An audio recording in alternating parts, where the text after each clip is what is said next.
자, 오늘 노무현 전 대통령 서거 16주기를 맞이해서 민주당 이재명 후보 그리고 개혁신당의 이준석 후보는 물론이고요. 정치권의 대부분의 주요 인사들이 오늘 경남 김해 봉화마을을 찾았습니다.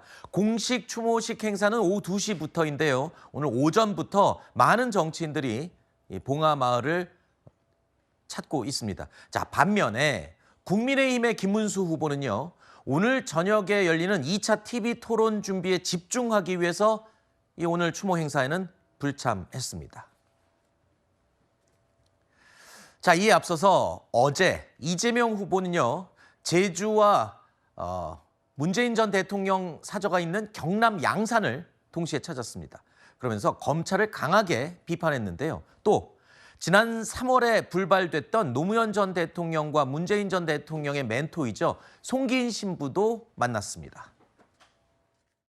질서유지 최종 권한을 가진 검찰이 요새 하는 짓을 보면 이게 도대체 제정신인지 저는 이해가 안 됩니다. 우리 문재인 대통령 기소해가지고 이제 서울로 수백 킬로씩 왔다 갔다 하면서 이제 1박 2일로 재판받아야 되잖아요. 아니면 서울에 재판받기 위해서 집어넣어야 됩니까? 대체 왜 그러는 겁니까?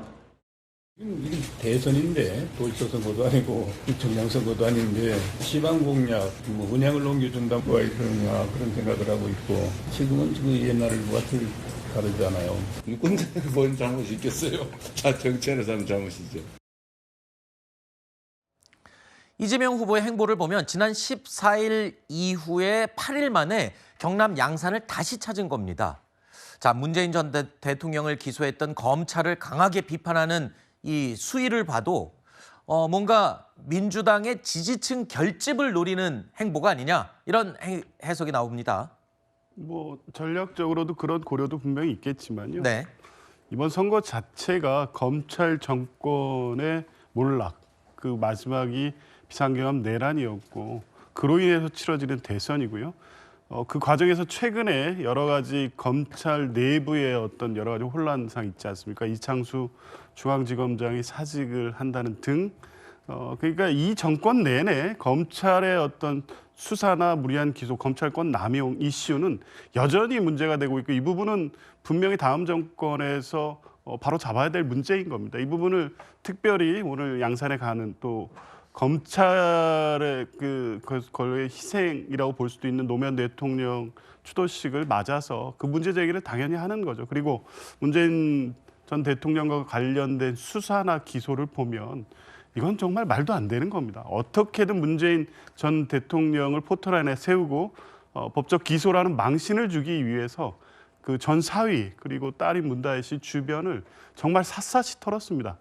그 전 사위의 노모가 칠순 노모를 19채나 문자 메시지 전화를 해서 괴롭히고 또 그 주변에 관련이 있다는 사람 모두 압수수색당했습니다.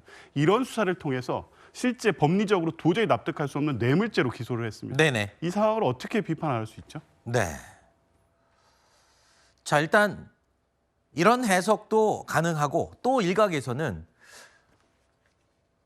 경남을 다시 찾은 이유에 대해서 혹시 여론조사에 무슨 변화가 있어서 그런 게 아니냐 이런 분석도 나오고 있습니다. 하나 살펴볼까요? 지난 4.7 재보궐선거 당시에 민주당과 진보 진영이 보수세가 강한 것으로 유명한 PK 지역에서 부산 경남 지역에서 승리를 했었죠. 기억하시죠? 그런데 오늘 나온 여론조사 결과를 보면요. 최근에 PK 지역 민심이 조금 온도가 달라진 게 아니냐 이런 분석이 가능합니다. 함께 보시면요. 이재명 후보의 경우 5월 셋째 주보다 5%포인트가 하락을 했습니다. 41에서 36으로. 김문수 후보는요. 6%포인트, 이준석 후보는 4%포인트가 오른 것으로 PK 지역에서 조사가 나온 겁니다. 재보궐선거 당시만 해도 PK 지역의 보수 지지층에서 균열이 있는 게 아니냐 이런 분석이 많았었는데요. 그동안 여론조사에 잡히지 않았던 이른바 샤이 보수가 이제 선거 막판에 결집하고 있는 게 아니냐 이런 분석들이 나오더군요.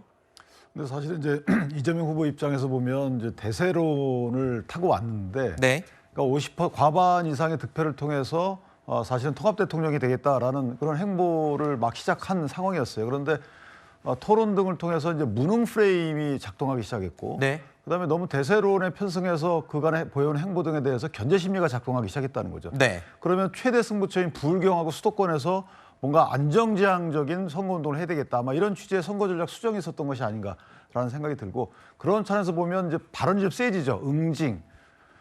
처음에는 보복이 없다고 하시다가 이제 응징이라는 단어가 나오기 시작했고, 그다음에 문재인 전 대통령 기소와 관련돼서도 법원에서 무죄가 나온 뒤에 비판하셔도 돼요.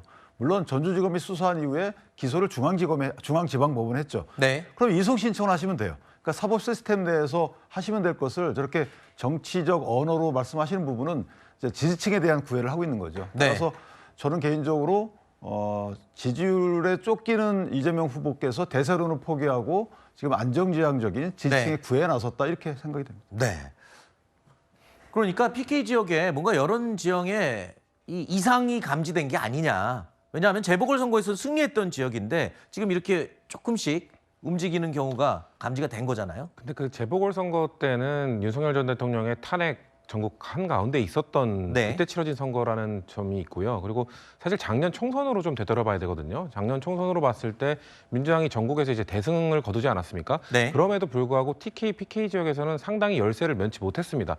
이전까지 PK, TK에서 그래도 민주당이 전통적으로 그래도 세를 계속 확장하면서 의석을 좀 늘려가는 분위기였는데 작년에는 사실 부산에 있는 전재수 의원을 제외하고 단 한 군데도 이기지 못했거든요. 네. 그 정도로 이 TK, PK 지역이 민주당이 그만큼 공을 들여야 하는 지역이기 때문에 그런 거를 의식하는 거지 뭔가 지금 지지율에 뭐 이런 것 때문에 뭔가 우리가 뭐 다른 전략에 의해서 뭐 안정적인 전략 뭐 이런 그런 것보다는 저희는 그리고 그 시작할 때부터 통합을 내세우지 않았습니까? 네. 이전까지 있었던 뭔가 지역의 갈라짐, 뭐 이념의 갈라짐 이런 것들을 신경 쓰지 않겠다. 어느 지역이든 어느 이념이든 어떤 걸 주장하는 사람이든 민주당이 정권을 잡게 된다면 모두 목소리를 듣겠다라는 그런 취지를 네네. 계속 이재명 후보가 강조를 해왔기 때문에 네. 이번 경남 지역에 대한 그런 것들도 다 포함된 것이다라고 봐주시면 좋을 것 같습니다. 알겠습니다.